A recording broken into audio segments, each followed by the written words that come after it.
노인이 눈을 들어 성읍 넓은 거리에 나그네가 있는 것을 본지라. 노인이 묻되 그대는 어디로 가며 어디서 왔느냐 하니, 노인이 눈을 들어 성읍 넓은 거리에 나그네가 있는 것을 본지라. 노인이 묻되 그대는 어디로 가며 어디서 왔느냐 하니, 노인이 눈을 들어 성읍 넓은 거리에 나가서 있는 것을 본지라. 노인이 묻되 그대는 어디로 가며 어디서 왔느냐 하니. 사사기 19장 17절 말씀. 아멘. 오늘은 어디로 와서 어디로 가는가라는 제목으로 말씀을 전하고 은혜를 나누고자 합니다.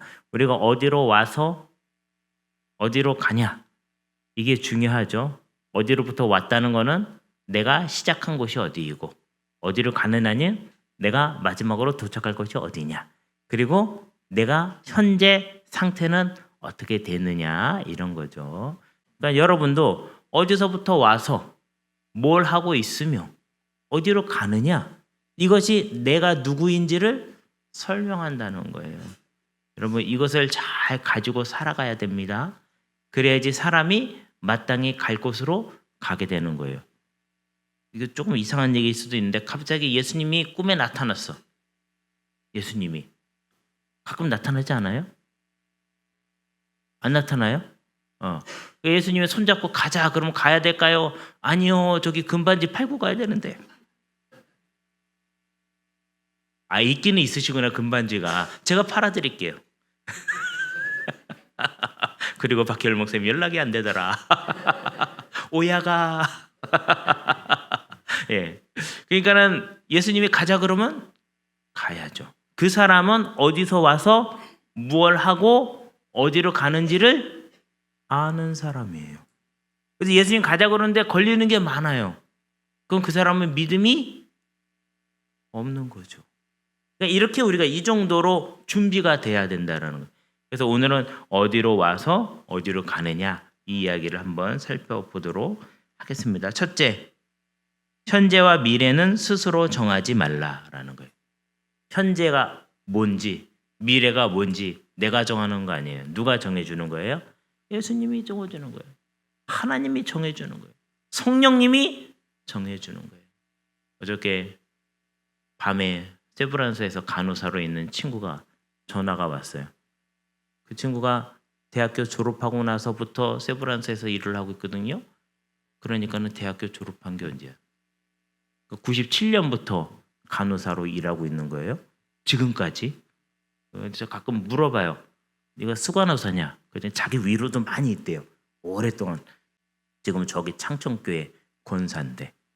저보고 뭐 여러 가지 얘기할 게 있어 같이 뭐 얘기하고 물어보고 이렇게 했는데, 그래서 최근에 어디 뭐 어떻게 해가지고 무슨 일이 있었는데 그랬더니 탁 하는 말이, 목사님, 친구지만 목사니까 목사님, 그래서 하는 말이, 하나님의 음성을 듣는 게 제일 중요하죠. 사람들이 시끄럽고 싸우고 이게 뭐가 중요하냐, 그거예요. 하나님의 음성이 있으면 하는 거고 없으면 안 하는 거고. 권사님이 목사보다 믿음이 더 좋은 것 같아. 그러고 보니까 그더니 자기가 밥을 사겠다 그거예요. 밥 사야죠, 돈 많이 버는 사람이. 그러면서 언제 되느냐. 그러니까 이게 같은 친구여도 목회자를 만났을 때는 목회자를 섬기는 마음이 있는 거예요.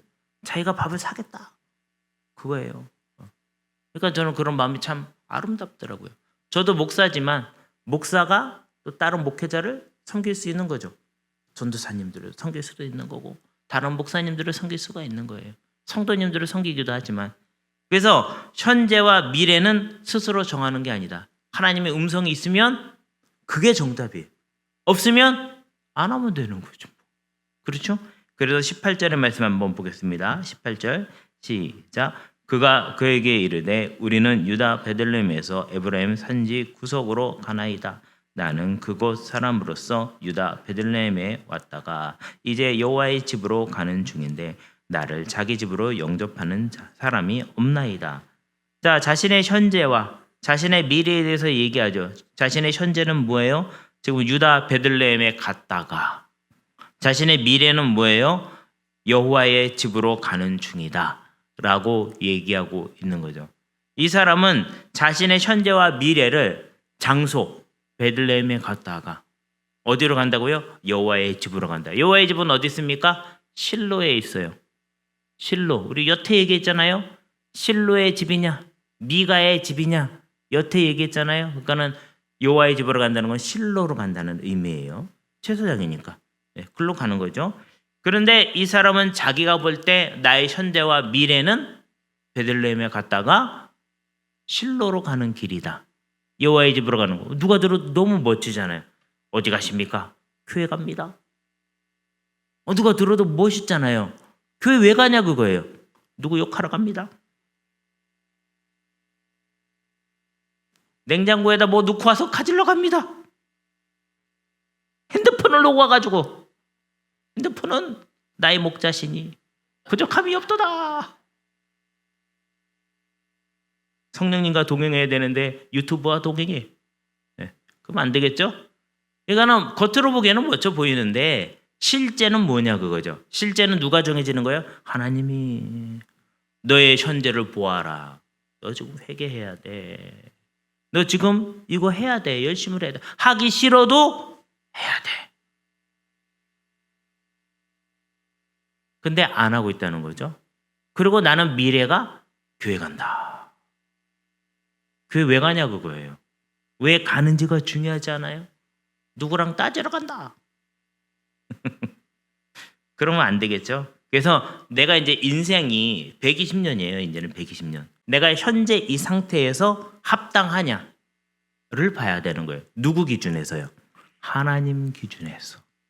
여러분이 현재와 미래를 정하지 마시기 바랍니다. 하나님의 음성을 통해서 정하시기 바랍니다. 하나님 나를 보실 때 회개하라 그럼 회개하는 거고요. 가라 그러면 가는 거고요. 가지 마라 그러면 멈추어 서는 거예요. 그걸 뭘 통해서 발견해야 됩니까? 말씀을 통해서.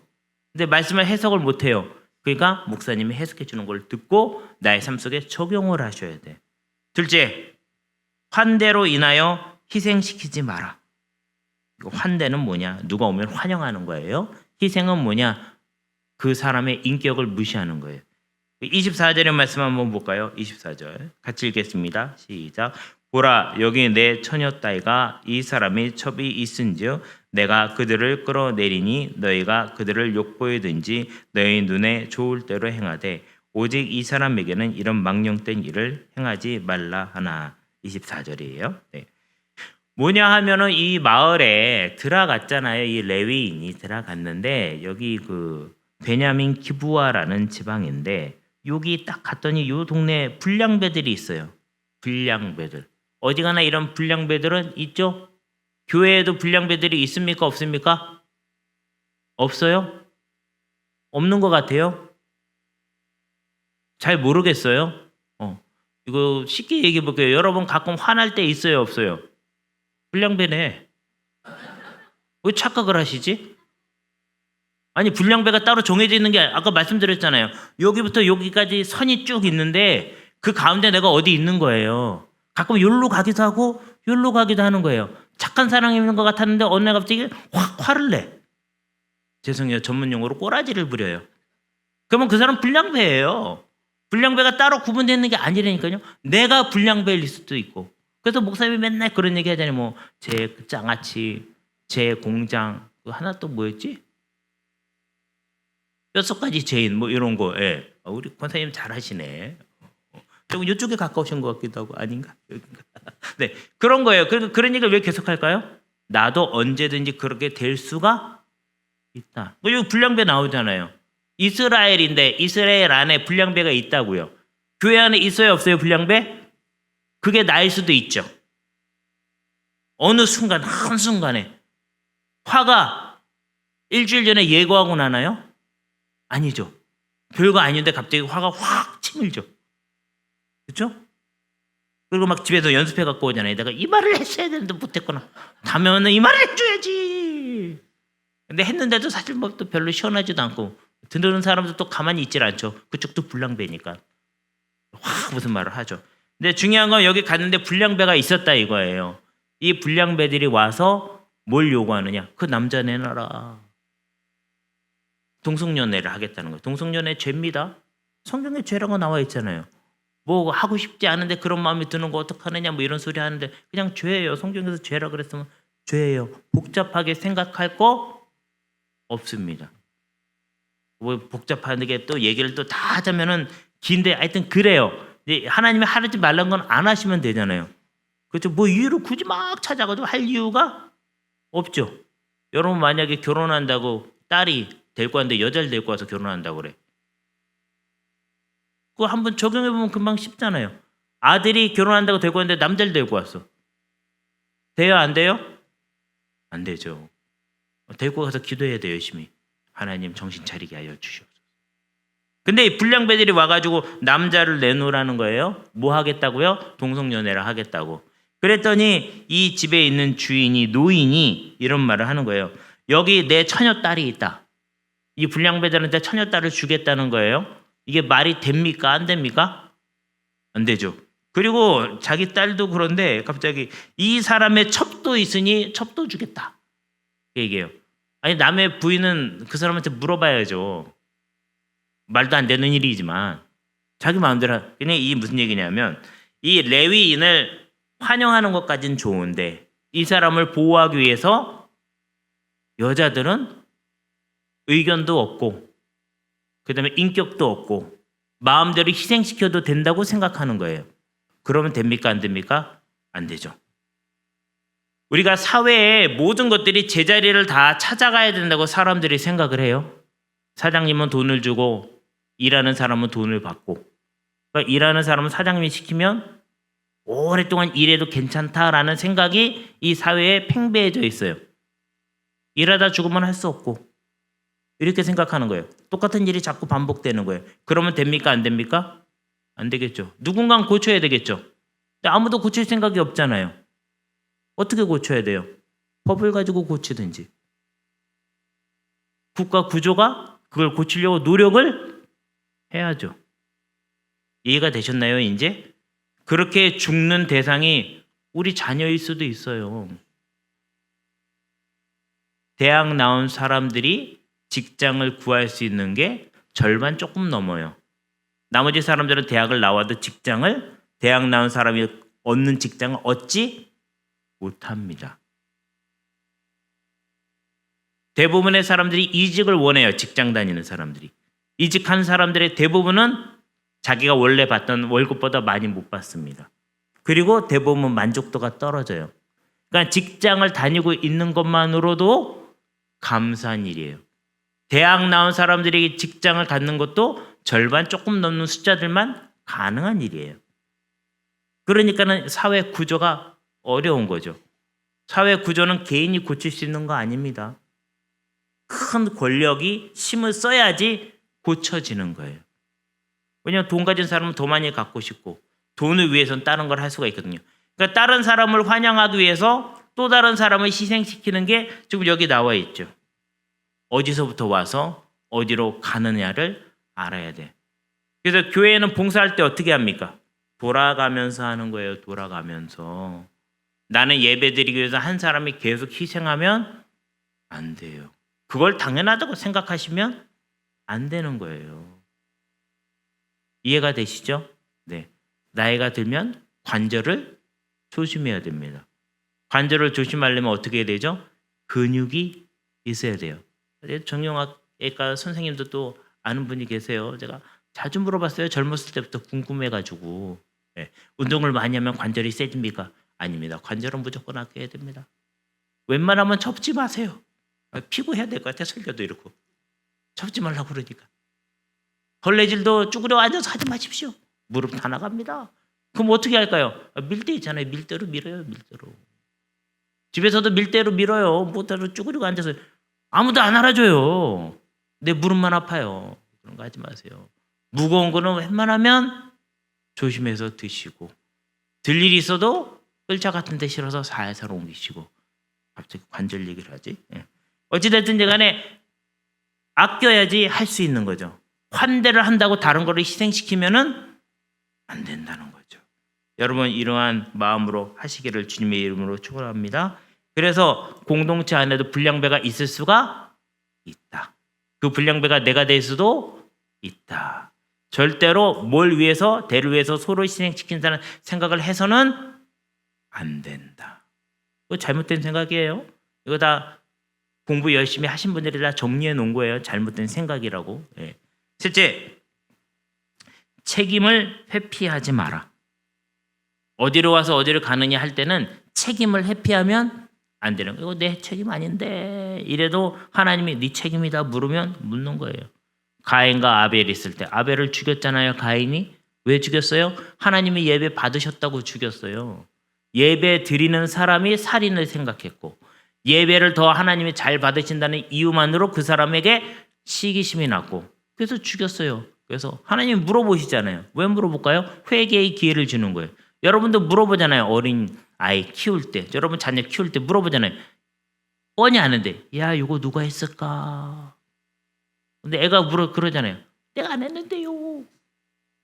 우리 집에 애가 너 하나밖에 없거든. 그거 누가 했겠어요? 걔가 했겠죠. 정 핑계댈 것 생각. 우리 집 강아지가 했나 보네. 우리가 그러고 있는 거예요. 하나님 앞에. 아벨을 죽여놓고 가인이 제가 동생을 지키는 사람입니까? 하나님 다 봤다 그거죠. 중요한 거. 여기도 보면은 26절 한번 볼까요? 26절 시작. 동틀 때에 여인이 자기의 주인이 있는 그 사람의 집 문에 이르러 엎드려져 밟기까지 거기 엎드려져 있더라. 여기 보면은 자기의 주인이라고 나와 있죠. 사실 누구예요? 남편이에요. 남편 얘기하는 거예요. 남편인데 왜 주인이에요?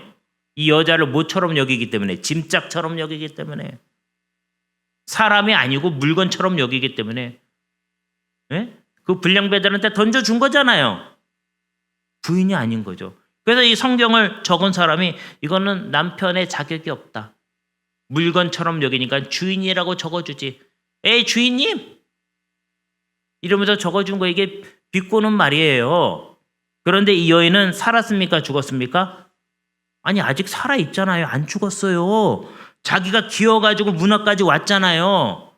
살아있을 때 빨리 응급조치를 하면 살 수가 있습니까? 죽습니까? 살 수도 있잖아요. 골든타임을 놓친 거예요. 왜? 이 여인에게 아무 마음이 없는 거예요. 베들레헴까지 찾으러 갔죠. 자기 물건 찾으러 간 거예요. 부인을 찾으러 간 게 아니고. 만약에 여러분이 남편이랑 걷다가 남편 얘기를 자꾸 해서 그러네. 부부가 같이 걷다가 한 사람이 넘어졌어요.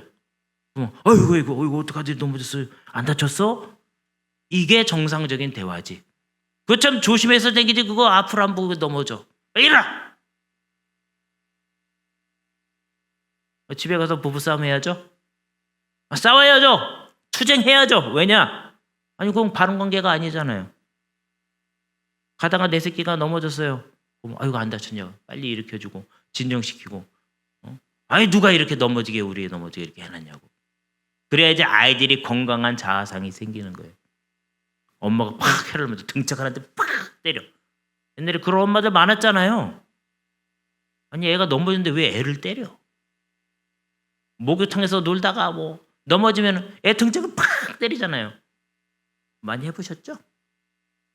갑자기 회개하는 얼굴 같은데 약간 보니까. 그때 어떻게 돼요? 진정시켜주고 다친 데 없냐? 놀라지 않았냐? 그러면서 엄마가 있으니까 괜찮다. 그걸 돌봐주는 게 바른 관계라는 거예요.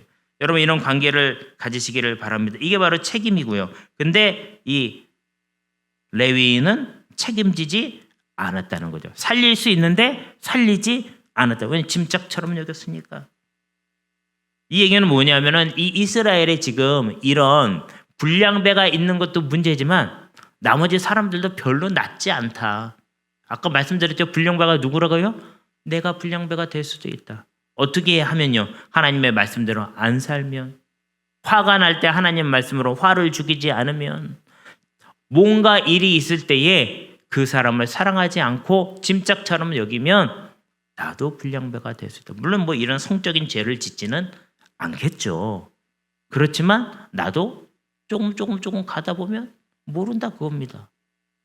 어떻게 해야 돼요? 말씀 쪽으로 최대한 가서 붙어야 된다. 언제까지? 하나님 나라에 갈 때까지. 그래서 회개하지 않는 자는 공동체를 무너뜨린다라는 거예요. 그러니까 제가 옛날에 천주교회 갔을 때 그 천주교에서는 중간에 뭐 이런 기도를 하더라고요. 뭔가 무슨 말인지 처음에 몰랐는데 가슴을 자기가 이렇게 손으로 치면서 내 탓이오, 내 탓이오, 내 부족한 탓이로소이다. 누구부터 탓하는 거예요? 나. 이 탓하는 게 아니라 뭐죠? 회개한다는 거예요. 어떤 일이 생겼을 때 저 사람이 잘못했나 보네. 난 아니네. 이제 레위인이랑 똑같은 거예요. 살릴 수 있는데 골든타임을 놓치는 거예요. 우리 집에 무슨 일이 생기면 내 탓은 아니네. 내 동생 때문에 그랬네. 그게 아니라 내 탓이요. 내 탓이요. 내 부족한 탓이로소이다. 회개할 수 있는 마음이 있어야 공동체도 살고 나도 산다는 거예요. 이러한 여러분 되시기를 주님의 이름으로 축원합니다.